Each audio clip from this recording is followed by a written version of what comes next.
پوری تاریخ پڑھ جائیں آپ، دن کے اوقات میں سورج کی روشنی میں نبی علیہ الصلوۃ والسلام اپنی توانائیاں، اپنی قابلیتیں، لیاقتیں اللہ کے احکامات پر لٹاتے تھے لوگوں کے درمیان رہ کر، اور رات کے اندھیرے میں جب اللہ رب العالمین کے سوا انہیں کوئی دیکھنے والا نہیں ہوتا تھا، وہ اپنی توانائیاں، اپنی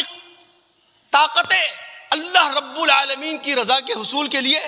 لٹاتے ہوئے ہمیں نظر آتے ہیں۔ اللہ تعالی ہمیں بھی توفیق دینا دوست، چونکہ اب ہم سب معذرت کے ساتھ فجر کی نماز کے تو نمازی نہیں رہے، کم سے کم تو بہت بڑی کمزوری، بہت بڑی کوتاہی ہمارے اندر پیدا ہو چکی ہے، اور ظاہر ہے جب ہم مسلم سوسائٹی کی بات کرتے ہیں، مومنانہ معاشرے کی بات کرتے ہیں، وہ کبھی بھی قائم نہیں ہو سکتا جب تک کہ ہم تمام مسلمان اپنے آپ کو فجر کی نماز کا عادی اور پابند نہ بنا لیں۔ اب ہمارے نبی محمد صلی اللہ علیہ وسلم جو قانت ہیں دن کی روشنی میں بھی اور قانت ہیں رات کے اندھیرے میں بھی، مسلم کی روایت ہے نا، عائشہ صدیقہ رضی اللہ تعالی عنہ کہتی ہیں فقط تو رسول صلی اللہ علیہ وسلم، اللہ کے نبی علیہ الصلوۃ والسلام کو میں نے بستر پر نہیں پایا۔ اب ظاہر ہے حجرہ عائشہ ہے، مختصر سا حجرہ، نبی علیہ السلام عائشہ کے پہلو میں لیٹنے والے ہیں، اور عائشہ صدیقہ رضی اللہ تعالی عنہ کو اللہ کے رسول اپنے پہلو میں نہیں ملے، اندھیرا ہے، اس زمانے میں لائٹ ہوتی نہیں تھی، چراغ بھی اس گھر میں جلتا تھا جہاں چراغ جلانے کے لیے تیل موجود ہو، اندھیرا، کہتی ہے میں ٹٹول رہی تھی کہ اللہ کے رسول ہیں کہاں، حجرے میں تو نہیں ملے۔ اب حجرہ عائشہ سے باہر کیا ہے؟ مسجد نبوی صلی اللہ علیہ وسلم، میں مسجد نبوی میں آئی آپ کو ٹٹولتے ہوئے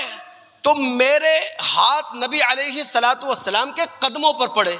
نبی علیہ الصلوۃ والسلام کے دونوں پیر اس طرح کھڑے تھے، یعنی نبی علیہ الصلوۃ والسلام سجدے کی حالت میں تھے، اور اللہ کے رسول تہجد پڑھتے ہوئے، ہم تو فجر نہیں پڑھ پا رہے نا،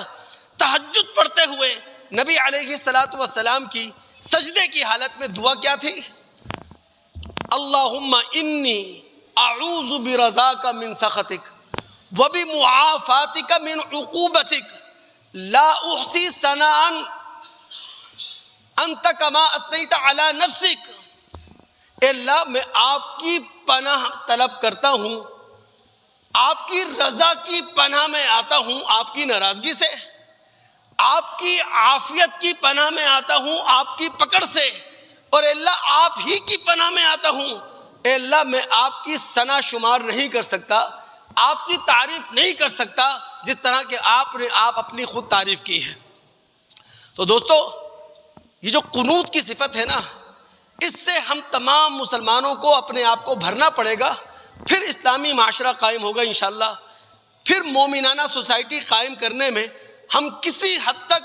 اپنا تعاون دے سکیں گے، اپنا کردار ادا کر سکیں گے۔